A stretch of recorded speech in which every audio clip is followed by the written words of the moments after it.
নমস্কার বন্ধুরা, home test Bengal থেকে সবাইকে স্বাগত। আশা করি আপনারা সবাই ভালো আছেন। আজকে আমি বানাচ্ছি সজনে ডাঁটা দিয়ে ডাল।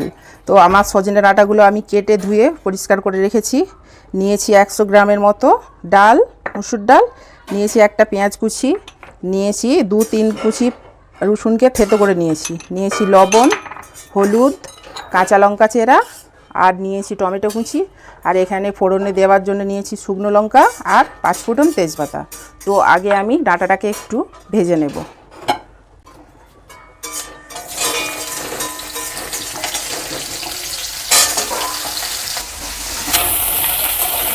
জাস্ট হালকা ভেজে নেব যাতে ওর সবুজ গন্ধটা চলে যায়।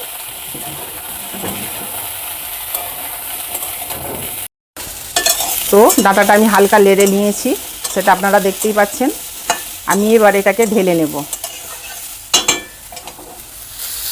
দিয়ে দেব জল,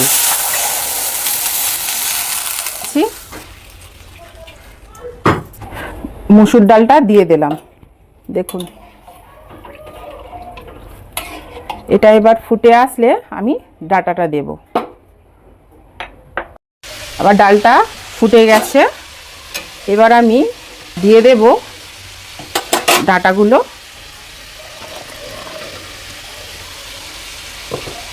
ডাঁটার সঙ্গে দিয়ে দিচ্ছি লবণ, নাহলে ওর ভেতরেতে লবণটা যাবে না। আর দিয়ে দিচ্ছি হলুদ, দিয়ে আমি এটা এখন 10 মিনিটের জন্য চাপা দিয়ে দেব। ফিরে আসলাম।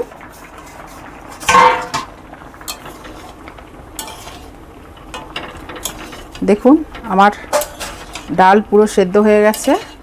এটাকে বেশি সেদ্ধ করব না। এই দেখো, ডাঁটাও সিদ্ধ হয়ে গেছে। এবার আমি এটাকে নামিয়ে নেব। এর কড়াতেই ডালটা আমি ছকে নেব। দিলাম সরষের তেল, আর ফোড়নের জন্য দিলাম তেজপাতা, শুকনো লঙ্কা আর 5 ফোড়ন।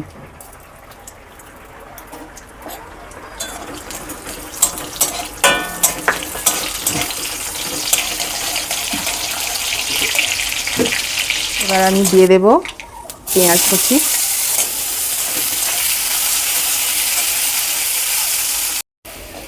দেখুন, পেঁয়াজটা আমার ভাজা হয়েই এসেছে। আমি দিয়ে দিলাম রসুন কুচি, মানে থেতো করে রেখেছিলাম রসুনটা।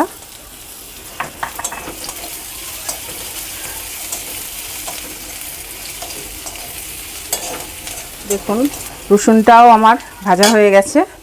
এবার দিয়ে দেব টমেটো কুচি।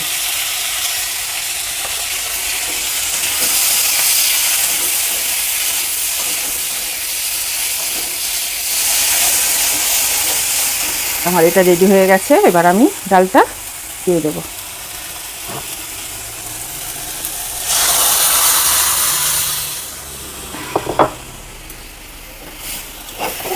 এতে আগেই আমি নুন হলুদ দিয়ে রেখেছি, সেই জন্য আর নুন হলুদ দিলাম না। তো দেখুন, আমার সজনে ডাঁটা দিয়ে ডাল হয়ে গেছে। আমি গ্যাসটা অফ করলাম। এটা আবার ঢেলে নেব। তো আমার সজনে ডাঁটা দিয়ে ডাল কেমন হয়েছে সেটা আপনারাও বানিয়ে খেয়ে দেখুন। তো খেয়ে দেখে কমেন্ট বক্সে জানাবেন, ভালো হলেও জানাবেন, খারাপ হলেও জানাবেন। আর লাইক, কমেন্ট, শেয়ার করে আমার পাশে থাকবেন। টাটা।